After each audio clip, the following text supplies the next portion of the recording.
अस्सलाम वालेकुम व्यूअर्स, मैं हूं समीना पाशा। उम्मीद है आप लोग खैरियत से होंगे। व्यूअर्स, बहुत सी अहम खबरें और अपडेट्स लेकर इस व्लॉग में आपके सामने हाजिर हैं जनाब। एक तो जनाब अहम खबर आ रही है मजीद ये कि जी सदर का उम्मीदवार पीटीआई की तरफ से कौन है।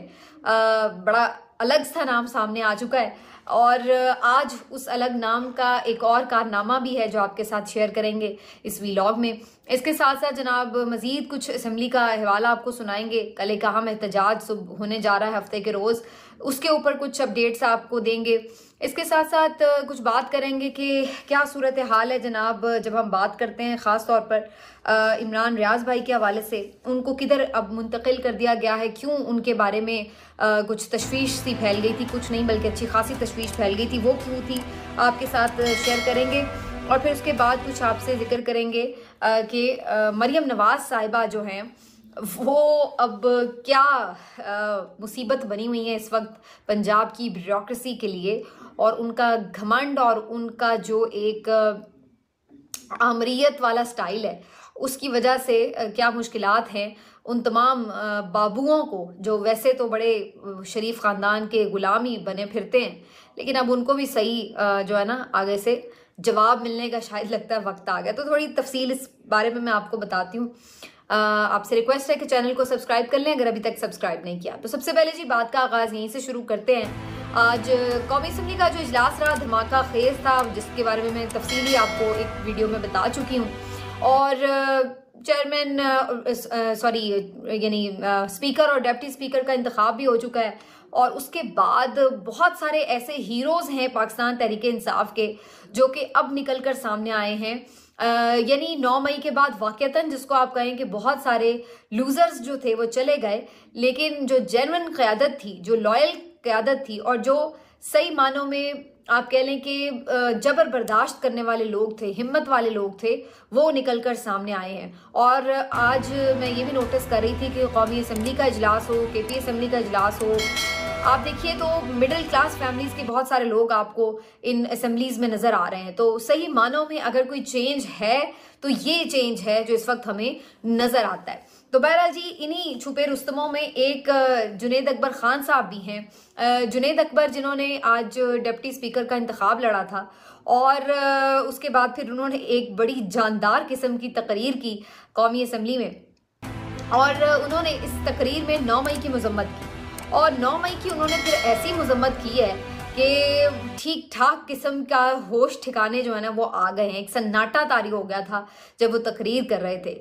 ये वही साहब हैं जो पाबंदे सलासल रहे और इनकी एक तस्वीर बड़ी वायरल हुई थी कि इनके हाथों में हथकड़ियाँ थी, चेंड हथकड़ियाँ थी, और ये नमाज पढ़ रहे थे जेल के अंदर। मैंने इनकी वीडियो देखी थी। और उसके अलावा भी इन्होंने जिस मोहब्बत का इजहार किया था खान साहब के लिए वो भी मुझे याद है कि जिस अंदाज से इन्होंने कहा कि आप मार सकते हैं तो मार लें, लेकिन वफा तो इमरान खान के नाम से ही होगी, और उन्होंने वो करके दिखाया है। डिप्टी स्पीकर का इंतखाब लड़ा, जाहिर है नंबर पूरे नहीं थे, नहीं जीत सके, लेकिन उसके बाद एक यादगार तकरीर, और इस तकरीर ने इनके होश उड़ा दिए जो सामने जाली मैंडेट वाले लोग बैठे हुए थे।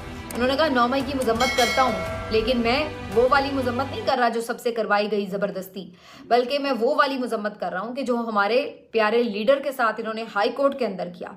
जिस तरह से एहतजाज करते हुए, पुरअमन एहतजाज करते हुए लोगों के साथ इन्होंने किया। हमारे लोग शहीद हुए हैं, हमने लाशें उठाई हैं और हमारे ऊपर ही FIR कटी। हमारी FIR किसी ने नहीं काटी। मैं उस 9 मई की मजम्मत करता हूँ। और फिर उन्होंने जो दिल के फपोले फोड़े तो कानों में से धुएं निकलते हुए महसूस हुए। बहुत शानदार लाजवाल तकरीर जुनैद अकबर की। और फिर महमूद खान अचकज़ई ने जो तकरीर की वो भी एक अपने आप में अलग तकरीर थी। महमूद अचकज़ई साहब की तकरीर जो है वो PTV को कई दफ़ा म्यूट करनी पड़ी और फिर अल्टीमेटली उसको बिल्कुल ही उन्होंने ऑफ ही कर दिया। और उनकी तकरीर जो उनके अल्फाज थे हूबहू वो दोहराना मेरे लिए मुमकिन नहीं है भाई। वो तो बड़े लीडर्स हैं, वो तो बातें ऐसी कर लेते हैं। हम जैसे बेचारे छोटे मोटे लोग अगर इतनी बड़ी बड़ी बातें करें तो फिर हमारी तो पीछे कोई सपोर्ट नहीं है। हमें तो अदालतें भी इंसाफ नहीं दे सकती, अदालतें भी कहती हैं भाई हमें माफ़ करो। तो इसलिए भाई हम क्या उनकी बात रिपीट करें। लेकिन महमूद खान अचकजई ने बड़ी खुल के बातें की हैं। उन्होंने कहा है कि जो मैंडेट है अवाम का, जिसको दिया गया है, इमरान खान को दिया गया है, तो इमरान खान को ही मिलना चाहिए था। 50-50 हज़ार की लीड को जो तब्दील किया गया है, ये मुल्क के साथ गद्दारी है। और उन्होंने कहा है कि जी बार बार हम इस मौके पर आते हैं, बार बार इस दोराहे पर आते हैं, तो हमें एक दफ़ा ये तय कर लेना चाहिए, हमें एक करारदाद मंजूर करनी चाहिए कि इस्टेब्लिशमेंट का मुल्क की सियासत में कोई किरदार नहीं होना चाहिए। और जब हम कानून लागू करने की बात करते हैं तो हर किसी के ऊपर जो है ना वो कानून लागू होता है। सहाफ़ियों के ऊपर भी लागू हो रहा है, सियासतदानों के ऊपर भी लागू हो रहा है, लेकिन क्या फ़ौज के ऊपर कोई कानून लागू नहीं होता? ये उन्होंने कहा भाई। और उन्होंने कहा कि ये हमें तय करना है कि क्या इस्टेब्लिशमेंट सियासत में इसी तरह मुदाखलत करती रहेगी। तो महमूद खान अचकजई साहब ने बहुत ही जिसको कहते हैं ज़बरदस्त और बड़ी थॉट प्रोवोकिंग किस्म की तकरीर की, और आज यकीनी तौर पर उन्होंने सबके दिल जीत लिए। इस तकरीर करने के बाद इन्होंने ये भी मुतालबा किया कि इमरान खान को रिहा भी किया जाए और उनका मैंडेट उनके हवाले किया जाए, करारदाद इस ऐवान को मंजूर करनी चाहिए। तो बेशक वो मुखालिफ रहे हैं इमरान खान साहब के, लेकिन इसके बावजूद भी उन्होंने इस मौके के ऊपर जमहूरियत का साथ दिया। और इस दफ़ा देखिए 8 फरवरी ने कैसे सब कुछ बदल के रख दिया है। और कुछ 8 फरवरी से पहले भी जो काम शुरू हो चुका था, मैं ये नोटिस कर रही थी कि वो तमाम सियासतदान जो हमेशा हम समझते थे कि इस्टेब्लिशमेंट की जेब में होते हैं और उन्हीं के इशारों पर चलते हैं, चाहे वो चौधरी परवेज़ इलाही हों, चाहे वो शेख रशीद अहमद साहब हों, चाहे वो महमूद खान अचकजई साहब हों, चाहे वो ANP के लोग हों, चाहे वो मौलाना फजल रहमान साहब हों, आप इन लोगों को देखें कि ये लोग, खैर महमूद खान अचकजई तो शायद मैं ना इसमें रखूं, वो तो हमेशा ही एंटी इस्टेब्लिशमेंट बात करते रहे, लेकिन बाकी ये तमाम लोग तो हमेशा गेट नंबर 4 की सियासत करते रहे। पीर पगारा साहब हों, उनके बारे में भी यही कहा जाता था, लेकिन इस दफ़ा ये तमाम लोग ही मुख्तलिफ समत में खड़े हैं। ये कितनी इंटरेस्टिंग बात है। पीर पगारा साहब आज ये बात कर रहे हैं, आज आप उनकी गुफ्तगू सुन लें तो वो भी यही बात कर रहे हैं। और शेख रशीद साहब भी देख लें, आखिरी सारी जिंदगी उन्होंने जो है वो गेट नंबर 4 की सियासत की है और आखिर में आके वो उससे अलग हो गए। और परवेज़ इलाही साहब को देख लें, इतनी इज्जत उन्होंने सारी जिंदगी इस्टेब्लिशमेंट की सियासत करके नहीं कमाई जो उन्होंने 2 साल में कमा ली है। तो ये एक जो अब चेंज आ गया, यही बेसिकली रेवोल्यूशन है। और ये जो इस तरफ जमातें खड़ी हैं इस वक्त, पीपल्स पार्टी, MQM या PMLN, तो इनकी आप देख लें आज क्या सियासत है और क्या इज्जत है और क्या इनका इस वक्त मकाम है। आज शेर अफजल मरवत साहब जो हैं वो बूट लहराते रहे। अयाज सादिक साहब जीतने के बाद कह रहे जी अवाम का शुक्रिया, कायद का शुक्रिया, इसका शुक्रिया। उन्होंने कहा ये बूटों का भी शुक्रिया अदा करें। तो ये आवाज़ें अब आपका पीछा करेंगी, ये तो आपको सुननी पड़ेंगी। ये 191 हैं ऐवान में और जो PTI वाले हैं वो 91 हैं सिर्फ, लेकिन ये आवाज़ें इनके ऊपर भारी हैं। वो हम सोचते हैं ना, वो हम हमेशा सुनते रहे हैं कि सच का खुदा है, तो ये सच में अल्लाह ने बड़ी बरकत रखी हुई है, तो इसलिए ये थोड़े भी होना तो ये भारी पड़ जाते हैं। तो ये भले अब कम कर दिए गए हैं, ज़बरदस्ती 91 कर दिए गए हैं 191 से, लेकिन ये बात दुरुस्त है कि ये भारी पड़े हुए हैं।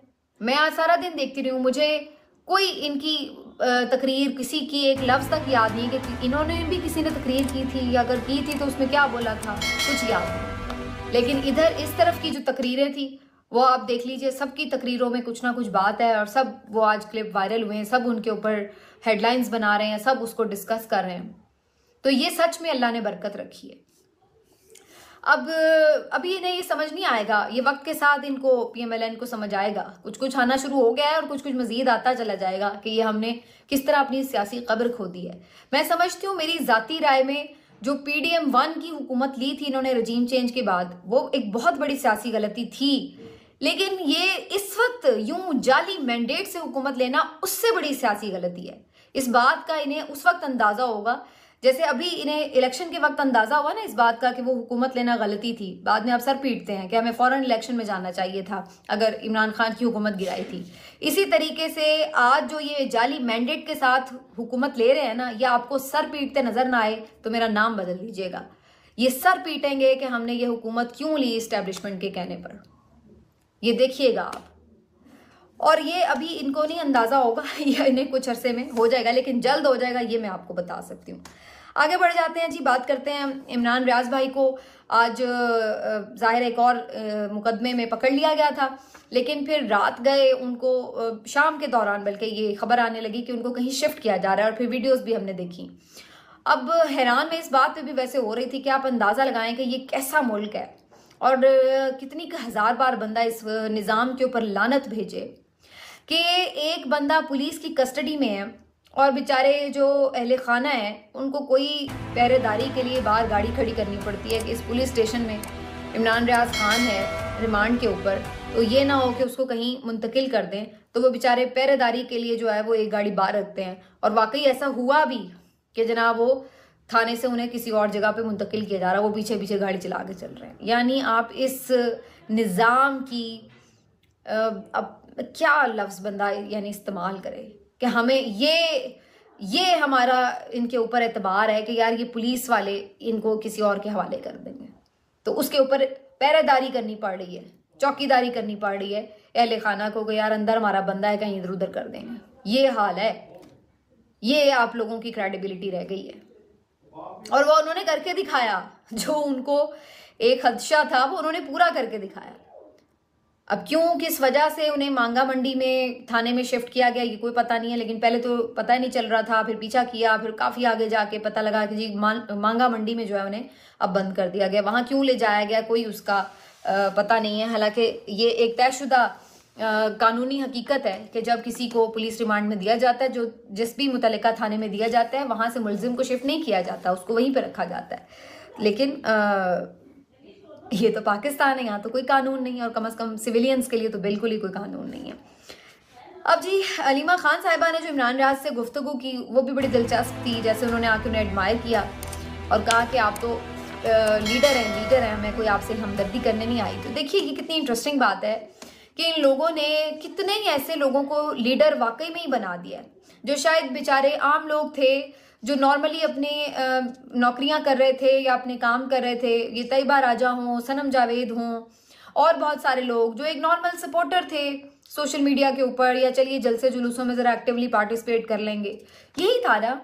लेकिन आपने उनके ऊपर इस तरह की मुश्किलें डाल डाल के उनको लीडर बना दिया। आज उनकी आप गुफ्तगू सुने, आपको पता चलता है वो कितने मैच्योर हो गए हैं, कितनी सियासी बलूगत उनमें आ गई है। इसी तरीके से आप इमरान रियाज को देख लें, उस बंदे के अंदर से आपने खौफ नाम का कोई एलिमेंट रहने ही नहीं दिया। उसके साथ आपने वो कर दी है कि आज अब आप उससे ज्यादा उसके साथ और क्या कर सकते हैं। जिंदा लाश बना के तो आपने उसको भेज दिया था, तो अब उससे ज्यादा उसके साथ और बुरा क्या हो सकता है। तो इसलिए वो शख्स आज बेखौफ है। उसके साथ आप जो भी कर लें, उसको क्या देतनाई में रखा है, उसको एक के बाद दूसरे मुकदमे में डालें, कुछ भी वो मुस्कुरा रहा है, उसको क्या फर्क पड़ा है। तो जुल्म उतना करना चाहिए कि कम से कम लोगों के अंदर खौफ तो रहे जुल्म का। यहाँ तो अब वो हाल हो गया है कि जुल्म कर करके लोगों के अंदर से खौफ ही निकाल दिया है। वो बेचारियां, वो बालिश भर की लड़कियां जो हैं, वो आप देख लें, वो बेखौफ हुई फिर रही हैं, वो आपको जो है वो दबदबे दिखा रही हैं और वो आपको जनाब वार्निंग्स देती फिर रही हैं। तो ये आपने किया है, सारा अपना इज्जत भी खोई है, अपना दबदबा भी खोया, और आज ये हालत है कि अब हामिद मीर हो वो खुल के बोल रहा है, असद दूर हो वो खुल के बोल रहा है। और अब आगे जो माहौल आपने बना दिया है मैंडेट चोरी करके, तो उसमें तो अब सब बोलेंगे। कितनी आवाज़ें आप बंद करेंगे। अब VPN भी बंद कर दिया जी, ट्विटर अब VPN पे ना चले। मुल्क की मईशत का पहले ही बेड़ा गर्क हो रहा है, और जो आपकी ऑनलाइन इकॉनमी चल रही थी वो भी आपने सत्यानाश फेरा हुआ है अपनी अनाओं के चक्कर में। तो उससे क्या चीज़ें रुक जाएंगी? चीज़ें तो नहीं रुकने वाली। तो ये एक अब सारी सूरत हाल है। इसके ऊपर अब मज़ीद अब क्या आपको बताएं, लेकिन ये बात दुरुस्त है कि आपने कई लीडर्स ज़रूर बना दिए, और आज जब लीडर्स वो बोलते हैं तो पता चलता है कि उनका किस तरीके से जो है उन्होंने मुश्किलें देखी, और आज वो एक से बढ़कर एक जो है वो खुलकर बात करता है। एक मैं ज़रूर और बात करना चाह रही थी मरीम नवाज साहिबा के हवाले से। मोहतरमा अपने आप में जो एक रखती हैं घमंड, गुरूर, तकब्बुर, वो तो उनका हर अंदाज से झलकता ही है। और एक बड़ी इंटरेस्टिंग खबर मुझे इंटरनल सोर्सेज से मिली है, वो ये कि जो ये 2-3 दिन से शोर शपटा चल रहा है, मीटिंग्स का खेल चल रहा है, तो ब्यूरोक्रेसी जो है पंजाब की, उसको भी अंदाज़ा हो गया है कि जी इन मोहतरमा के साथ काम करना जो है वो खासा मुश्किल होगा, क्योंकि जो इनका मिजाज है, वो जितनी बददिमाग सी हैं, तो इनके साथ वाकई समझ लग रही है उनको भी कि यार काम करना तो मुश्किल ही है। खबर ये भी हमें मिली है कि जनाब एक मीटिंग में ठीक ठाक झाड़ पिलाई है इन्होंने मुख्तलिफ अफसरान को, और एक जो सेक्रेटरी थे किसी डिपार्टमेंट के, उनको तो बाकायदा शटअप तक कह दिया भरी महफिल में, और वो बेचारे इस बेइज्जती के बाद अपना सा मुंह लेकर रह गए। तो ये गुल खिला रही है मोहतरमा इधर, तो जल्दी या तो ब्यूरोक्रेसी हाथ जोड़ के पनाह मांगेगी इनसे, और या फिर ये खुद ही यहाँ से आपको भागती भी नजर आएंगी। दोनों में से कुछ एक काम तो होगा, क्योंकि जो इनका मिजाज है उसमें ना तो ठहराव है, ना कोई उसमें बुर्दबारी है, और ना उसमें कोई तदब्बुर है, तो उसमें सिर्फ तकब्बुर ही है और तो कुछ नहीं है। तो ऐसा बंदा जो अपने अलावा किसी को बंदा ही नहीं समझता, तो उसने क्या किसी की बात सुननी है या क्या उसने करना है। एक उनको बस खेलने के लिए सूबा मिल गया है 12 करोड़ का। आप देखें उनका कब शौक पूरा होता है, ये वीडियो शीडियो बनाने का, शो शपटे और अपने ड्रेस शो की जो एक मॉडलिंग है वो सारी, नाखूनों की तराश खराश दिखाने की, तो वो सब का उनको एक जो चाओ मैं कैसी लग रही हूँ इस एंगल में, तो वो वाली सूरत हाल है। रमज़ान पैकेज का ऐलान कर रही हैं और तकब्बुर इस तरह है कि जैसे अपने अकाउंट से, ज़ाती अकाउंट से जो है वो पैसे लोगों में बांट रही हैं। वैसे तो अगर आप ज़ाती अकाउंट से भी बांट रहे हो तो कोई तकब्बुर वाली बात तो नहीं होती, आजिज़ी दिखानी चाहिए।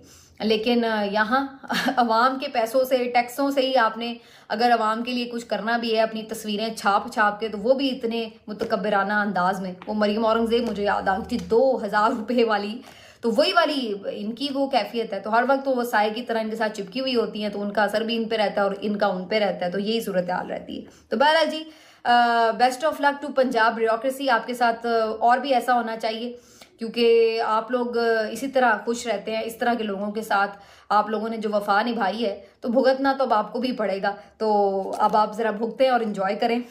लास्टली जनाब मैं सिर्फ इतना कहूँगी कि कुछ बात हो रही थी कि PSL में लोग इतना इंटरेस्ट नहीं ले रहे हैं और बहुत कम लोग जो हैं वो स्टेडियम्स में आ रहे हैं। तो ये क्या वजह है, क्यों उस तरह का जोश खरोश हमें PSL में नज़र नहीं आ रहा? तो इसके ऊपर मैं देख रही थी, नोटिस कर रही थी। लाहौर में तो फिर भी आपको कुछ मैचेस में नज़र आया कि कुछ क्राउड मौजूद था, लेकिन कराची तो बिल्कुल ही सन्नाटे पड़े हुए हैं।